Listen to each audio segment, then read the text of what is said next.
नमस्कार, पूजाचं किचनवर तुमच्या सगळ्यांचे खूप खूप मनापासून स्वागत आहे। आज मी तुम्हाला दाखवणार आहे अंड्याची पोळी। त्यासाठी मी इथे घेतलेली आहे 2 अंडे। तर मी इथे 2च पोळी करणार आहे। तर मी आधी त्या अंड्यावरील असं साल काढून घेतलेलं आहे। ते अंड्याचं साल आपल्याला यामध्ये म्हणजेच गिलमध्ये जाऊन द्यायचं नाही, नाहीतर आपली पोळी कचकच लागते। आणि गिल काढून झाला की त्यात आपल्याला मीठ, मिरची आणि कोथिंबीर टाकून असं एकजीव मिश्रण करून घ्यायचं आहे। कुठेही आपल्याला ते गिल साईडला आणि जो पिवळा भाग असतो तो साईडला असा ठेवायचा नाही, एकजीव झाला पाहिजे। या पद्धतीने पॅन गरम झाला की त्यावर आपल्याला तेल टाकून घ्यायचं आहे आणि एका पोळीचा असा आपल्याला गिल टाकून त्यावर अशी सगळीकडे स्प्रेड करून घ्यायची आहे। तर तुम्ही बघू शकता एकदम अशा आपल्याला पातळ पातळ पोळ्या करायच्या आहे। तर 5 मिनिटं अशी खालून भाजली की आपल्याला उलट करून घ्यायची आहे। तेलाची जर तुम्हाला गरज वाटत असेल तर तुम्ही पुन्हा तेल टाकू शकता आणि आपल्याला दोन्ही साईडनं अशा व्यवस्थित भाजून घ्यायच्या आहे। तुम्ही बघू शकता कशा लाल लाल अशा आपल्या पोळ्या भाजलेल्या आहे। तर आता आपण दुसरी पोळी त्याच पद्धतीने करून घेणार आहे।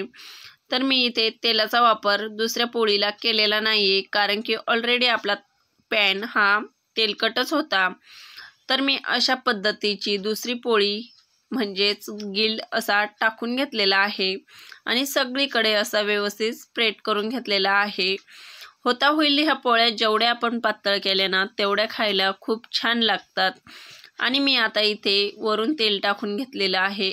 आपल्याला कोणताही धिरडं किंवा पराठा किंवा ह्या पोळ्या करताना आपल्याला एकदम असा साईडला तेल टाकून घ्यायचं आहे, म्हणजे आपली जी पोळीचा काठ असतो ना तिथे आपल्याला तेल टाकून घ्यायचं आहे। का तर पोळीचे हे काठ व्यवस्थित असे भाजले जातात आणि उचकतात, ते म्हणजे असे तळले जातात आणि पोळी उलथायला आपल्याला सोपी होती। तर तुम्ही बघू शकता किती छान आपली पोळी तुटलेली पण नाही कुठं आणि इझिली ती पलटी झालेली आहे।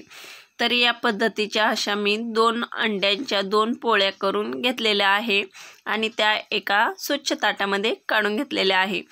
तर तुम्हाला ही अंड्याची पोळी कशी वाटली कमेंटमध्ये नक्की सांगा।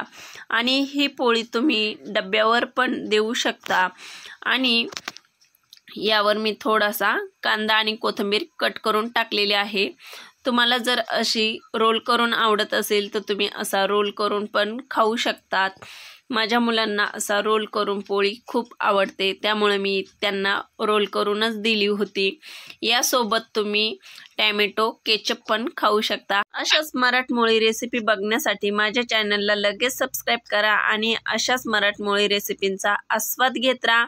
आणि व्हिडिओ तुम्ही हा नुसता बघत नका जाऊ, रेसिपी पण करून खात जा आणि स्वस्त राहा, मस्त राहा आणि खात राहा।